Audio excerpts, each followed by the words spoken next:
तो नमस्कार मेरे साथियों, आज आप फिर से आ गए हैं मेरे साथ 6.2 का दूसरा प्रश्न करने के लिए। तो साथियों, आपकी जानकारी की बताऊं, उसके पुराने प्रश्न की जो वीडियो है ना, मतलब एक प्रश्न की, वो मैंने बहुत अच्छे से समझा दिया है। उसमें क्या है दोस्तों, मैंने इन जो प्रश्न है ना, इनका इंट्रोडक्शन भी दिया है, तो आप उसको जरूर जाके देखें। क्या है कि मैं इसमें भी समझा दूंगा, लेकिन आप उसको जरूर जाके देखें, क्योंकि उसको मैंने इंट्रोडक्शन पार्ट के रूप में भी देखा है। ठीक है ना साथियों, चलो तो मैं आपको ये प्रश्न जल्दी से हल करा देता हूँ। पहले इसमें एक फार्मूला होता है, ये मैंने पिछली वीडियो में भी बताया था, इसमें और बता देता हूँ।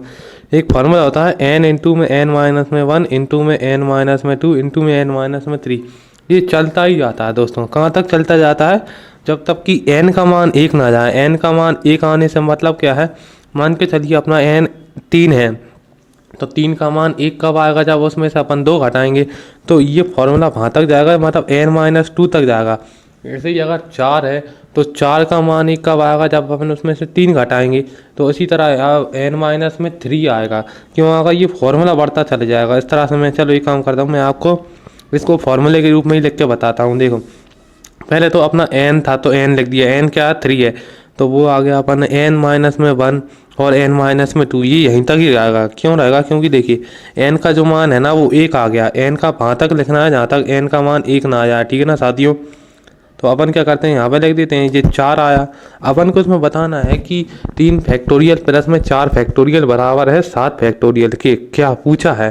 तो अपन देख लेते हैं भाई। अगर इनका गुणा भाग जो है वो बराबर आएगा, तो अपन इसको बराबर लिख देंगे, नहीं तो काट देंगे। मतलब बराबर नहीं है, ये लिख देंगे। ये फॉर्मूला तो आपको समझ में आ ही गया होगा। मैंने आपको क्या कहना चाह रहा हूँ कि n का मान, वो जो दिए गई संख्या है ना, उसको n कहते हैं। जैसे यहाँ पे 3 दिया गया था, तो 3 की संख्या जो थी ना, वो n हुई। और वहाँ तक इसको लिखते हैं जब तक कि n का मान 1 ना हो जाए। n का मान 1 हो जाता है तो ये फॉर्मूला भी वहीं पे रुक जाता है ना। ठीक है ना साथियों, चलो तो अपन इसको हल कर देते हैं। ये 7 फैक्टोरियल था, तो इसका मान मैंने डायरेक्ट लिख दिया, इसको फॉर्मूले के रूप में नहीं लिखा। ठीक है ना साथियों, अब देखिए n-2 और n, ये कितना हो, ये देखिए ये ऐसा आ रहा है। फॉर्मूला क्या आ रहा है, इसका मान 3 ही होगा, 6 होगा।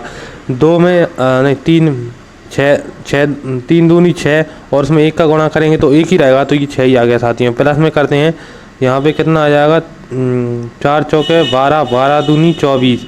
ठीक है ना साथियों, ये 24 आ गया। क्यों आया? ये तो आप समझ ही रहे हो, मैंने फॉर्मूले के रूप में लिखना है।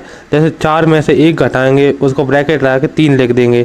और ये देखिए, मैंने आपको परेशानी ना आए इसके लिए क्या किया, मैंने आपका ये नीचे 7 फैक्टोरियल का जो बनाया था ना, उसको मैंने पहले ही गुणा करके रख दिया था आपके लिए, कि आपको परेशानी ना आए। इसलिए देखिए क्या हुआ कि 3 इंटू 2 करेंगे तो 6 आएगा, और 5 इंटू 4 करेंगे तो 20 आएगा, और 7 छके 42 होते हैं। तो अगर अपन इनको गुणा करेंगे ना, तो आंसर आएगा 40 40।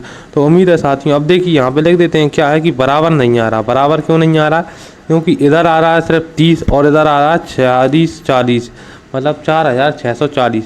तो ये बराबर है नहीं है, तो अपन यहाँ पे लिख देंगे कि 3 फैक्टोरियल प्लस में 4 फैक्टोरियल बराबर नहीं है।